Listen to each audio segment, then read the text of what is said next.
Flavour చూడబోతున్నాం అనమాట మీలో. All the very best for that. And నా ఐ రిక్వెస్ట్ శివాజీ గారిని మాట్లాడాల్సిందిగా కోరుకుంటున్నాం. ప్రొడ్యూసర్గా, యాక్టర్గా మన ముందుకు తీసుకొస్తున్నారు ఈ ఫిలింని.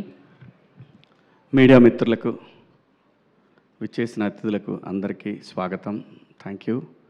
అలాగే ఈ కార్యక్రమానికి ముఖ్య అతిథిగా విచ్చేసిన మా అనిల్కి thank you so much Anil. ఎందుకంటే అనిల్ అంటే జస్ట్ లైక్ అబ్బాయి అంటాను నేను. చాలా ఇష్టం. ఇది వ్యక్తిగతమైనటువంటి బాండేజెస్ అనమాట, అంతవరకే. బట్ అనిల్ చాలా, నేను ఈవీవి గారిలో చూశాను, చాలా గొప్ప క్వాలిటీస్ ఉంటాయి ఈవీవి గారిలో. అలాగే అనిల్ ఈ కాలంలో ఇంత కూల్గా ఒక సినిమాని కంప్లీట్ చేయటం అంటే అంత ఈజీ కాదు. అనిల్ని అందరూ ప్రేమిస్తారు. చాలా పాజిటివ్ వైబ్ ఉంటుంది తన చుట్టూ. ఫోన్ చేసి అబ్బాయి ఎక్కడున్నావు, నేను ఎక్కువ అంటే ఏ ఆర్టిస్ట్కైనా ఉంటుంది, అబ్బాయి ఏమైనా ఉందా అంతవరకే, కానీ ఇబ్బంది పెట్టే అంత దూరం అయితే వెళ్ళదు. దానికి మించిన ఒక ఏమో అనిల్ అంటే ఒక పిచ్చి ప్రేమ. అంతేగాని అబ్బాయి ఎట్టి పరిస్థితుల్లో మనం సినిమా, నాతో ఒక సినిమా చేయి, ఇట్లాంటి కన్నా కూడా దాన్ని మించినటువంటి ఏదో ఒక తెలియని ఒక బ్లడ్ రిలేషన్ మాదిరి అనమాట. పైగా తను ఎప్పుడూ ఇబ్బంది పడొద్దు అని ఎక్కువ కోరుకుంటాను. తన సక్సెస్ని డెఫినెట్గా మా అనిల్కి తెలుసు. తన పబ్లిసిటీ అనౌన్స్ చేసిన దగ్గర నుంచి నేను బలంగా కోరుకుంటా, ఎట్టి పరిస్థితులు ఎక్కడా కూడా ఒక నెగిటివ్ థాట్ రాకూడదు ఎవరికి కూడా అనేది. ఎందుకంటే తనంత మంచివాడు కాబట్టి, లేకపోతే రాదేమో. తనంత మంచివాడు, మంచి టెక్నీషియన్, మంచి టాలెంటెడ్. బాస్కి ఆల్ టైమ్ రికార్డ్ ఇచ్చాడంటే సామాన్యమైన విషయం కాదు. అలాగే ఇంకా చాలా హిట్లు ఇస్తాండి ఈవీవి గారు. మీరు కృష్ణారెడ్డి గారు ఎలాగైతే వాళ్ళు ఫీల్డ్లో ఉన్నంతవరకు ఎలా హిట్లు కొట్టారు, ఖచ్చితంగా నాన్ స్టాప్ హిట్లు ఖచ్చితంగా కొడతాడు. మనం చూస్తాం భవిష్యత్తులో. నేను అనుకుంటున్నాను, ఎందుకంటే అట్లా లోపలికి వస్తున్నప్పుడు అక్కడ ఫోటో ఉంటుంది అనిల్ది, కింద చాలా ఫోటోలు ఉన్నాయి, కానీ ఆ ఫోటోలు చూసినప్పుడు అనిపించింది అబ్బాయి ఎప్పుడో హీరో అవుతాడు అనుకున్నా. అన్నా ఇక్కడ ఎవరు ఏం మాట్లాడుకున్నా, ఎవరు ఏం కావాలనేది కళామ తల్లి నిర్ణయిస్తుంది. జస్ట్ ఒక ఫీలింగ్ వచ్చింది నాకు అట్లా లోపలికి వచ్చినప్పుడు. అదే చెప్పా ఇక్కడ కూర్చున్నప్పుడు, ఎందుకో అనిపించింది అని చెప్పాను. ఖచ్చితంగా అవ్వాలండి. వాళ్ళ తమిళ్లో అందరూ డైరెక్టర్లు చాలామంది హీరోలుగా చేస్తున్నారు, ఎందుకు అవ్వకూడదు? అయితే తప్పేంటి? ఆర్టిస్టులు డైరెక్టర్లు అవ్వచ్చు. రామారావు గారు hero, director, producer, makeup man, ఎన్ని చేశాడు రామారావు గారు. ఇచ్చేయి సినిమా రీమేక్ కూడా చెప్పాను ఇందాకనే. ఇచ్చేసాయి. అలీ గారు ప్రొడ్యూసర్గా. అమ్మ హీరో ఎవరో చెప్పను, ఎందుకంటే మళ్ళీ ఇప్పుడు జిద్ద మొదలు పెడతారు, లేనిపోయింది ఎందుకు మనకి వాళ్ళ. సో థ్యాంక్ యూ అండి. నా సినిమా గురించి మాట్లాడేదాన్ని నేనైతే మాత్రం ఒకటి గ్యారంటీ చెప్పగలను. నేను నిర్మాతగా నాకు బాపినీడి గారు ఒక బాధ్యత అప్పచెప్పారు. కథ విని సాయి గారు వాళ్ళ టీం ఒక బాధ్యత అప్పచెప్పారు. ఇది నా సొంత డబ్బులు పెట్టి తీసినటువంటి తాజ్మహల్ కన్నా కూడా నాకు చాలా ఇంపార్టెంట్ ఈ సినిమా. నేను ఖర్చు దగ్గరైనా, మేకింగ్ దగ్గరైనా, ఎక్కడైనా సరే వాళ్ళు నాకు బాధ్యత అప్పచెప్పిన దాన్ని నేను ఒక టీచర్లాగా బిహేవ్ చేశాను. ఖచ్చితంగా అందులో డౌట్ ఏం లేదు. ఏ విషయంలోనైనా, ఏ సీన్ అయినా ఒకవేళ బాగాలేదు తీసిందంటే మళ్ళీ తీయాల్సిందే. అలా కూడా తీసాం. యాక్చువల్గా ఈ సినిమాలో సాంగ్ లేదు, కానీ ఆ సాంగ్ నన్ను హాంట్ చేస్తుంది ఎప్పటి నుంచో. ఆ పాయ అనే సాంగ్ ఎట్లా ఎవరికి కూడా ఈ సినిమాలో సాంగ్ అనే ఫీలింగ్ లేదు. నేను అన్నాను సిచ్యువేషన్ ఇది బాగానే ఉంటుందేమో చూడండి అన్న. అందరికీ నచ్చింది, ఇంక్లూడింగ్ సాయి గారు. ఈ సినిమాలో ఏ పని చేసినా, డైరెక్టర్లు అయినా సరే, ఆర్టిస్టులను అయినా సరే, టెక్నీషియన్లు అయినా సరే, ఏదైనా సరే, everything I have to report. అలాగే చేశాను ఈ సినిమాని. అలాగే వాళ్ళు నాకు ఏదైతే బాధ్యత అప్పచెప్పారో, ఏ రోజు కూడా వాళ్ళు రాలేదు, సెట్కి రాలేదు. అలాంటప్పుడు ఇంకా నా మీద ఇంకా ఎక్కువ బాధ్యత పడింది. మా నితిన్ గారు కానీ, అలాగే మన సాయి కిషోరు, సుహృత్తు, వీళ్ళందరూ కూడా మాకు ప్రమోషన్స్కి వచ్చేసరికి, మనవాడి పేరు మర్చిపోతాను, మార్కెటింగ్ యువకాంత్ తను, అలాగే ఇంకా మా మహా అయితే ఇప్పుడు 1990s నుంచి పరిచయం నాకు. అందరూ కూడా ప్రతి ఒక్కటి కూడా అది ఒక పెద్ద టీం వర్క్ కంపెనీ అండి. అంతేగాని అక్కడ ఎవ్వరు బాస్లు అవి ఏముండదు, ఎవరి పని వాళ్ళు చేయాల్సిందే. అలాంటి ఒక కంపెనీతో నాకు ఎప్పటికీ విడదీయలేని బంధం ఏర్పడింది. ముఖ్యంగా దీనికి కారకులు బాపినీడి గారు. ఆయన ఎప్పుడు తలుచుకుంటానే ఉంటాను.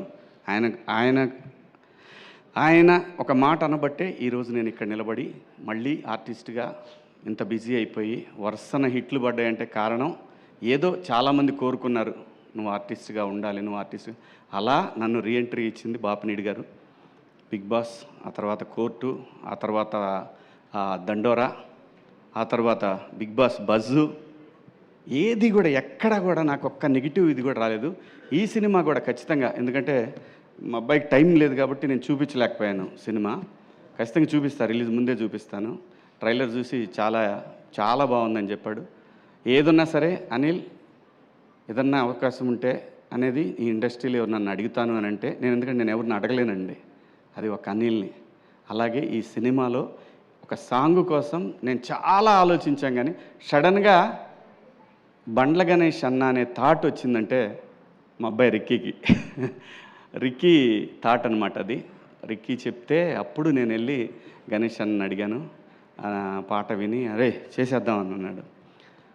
అంటే ఆర్టిస్ట్గా ఏమీ ఇవ్వకుండా ఎవరితోనూ పని చేయించుకోకూడదండి. ఆర్టిస్ట్ అనే కాదు, ఎవరితో నేను ఏ పని చేయించుకోలేదు. నేను ఎంత బతిమిలాడినా నా దగ్గర నువ్వు రూపాయి ఇస్తే, ఎందుకంటే తనకి నేను చాలా రుణపడి ఉన్నాను.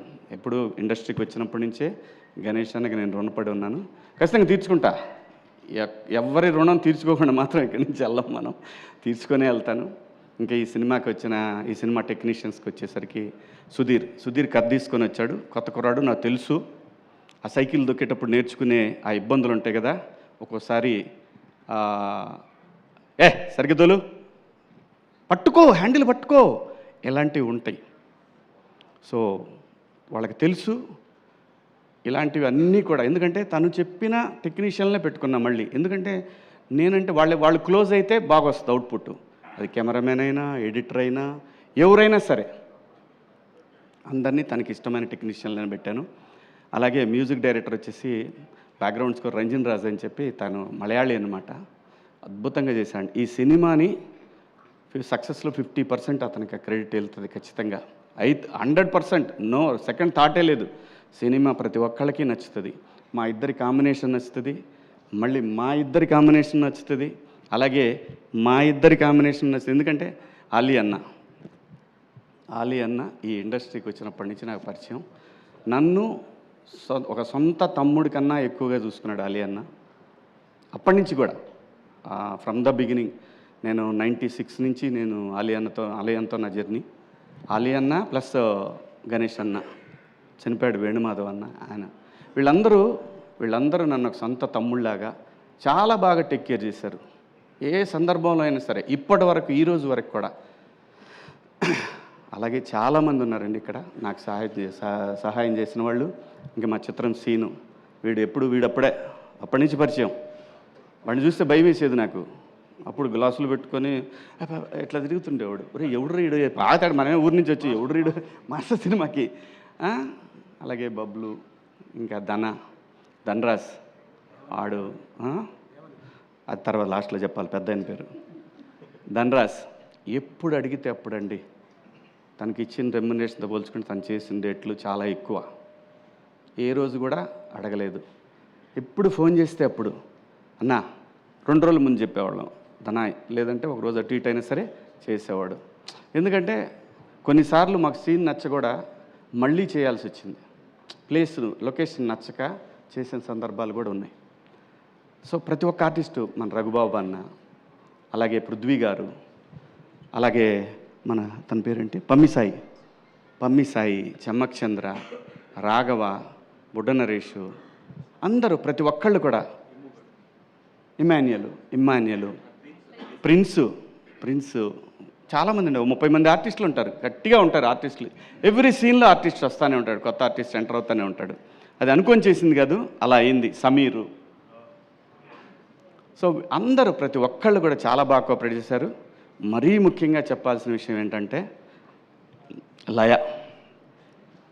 లయ ఈ సినిమా తను కూడా ప్రొడ్యూసర్లానే చేసింది. 4 o'clock అంటే ఎర్లీ మార్నింగ్ 4కి వచ్చే 6కి షాట్ ఉందంటే అలా వాడు కూడా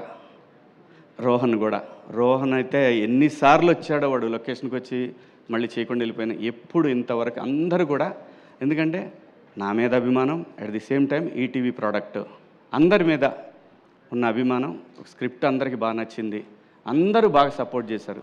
ఇంకా టెక్నీషియన్స్ విషయానికి వస్తే రిత్విక్, మితిలు, మా ఎడిటర్ గారు మనోజ్ గారు, అందరూ ప్రతి ఒక్కళ్ళు, శివ, విక్రమ్, రామ్, మనోడు సందీపు ఇది డైరెక్షన్ డిపార్ట్మెంటు, అలాగే ప్రసాద్, ధీరజు, వీళ్ళు ఈపీలు అనమాట ఈ సినిమాకి.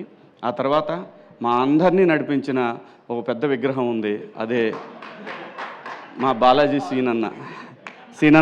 Thank you.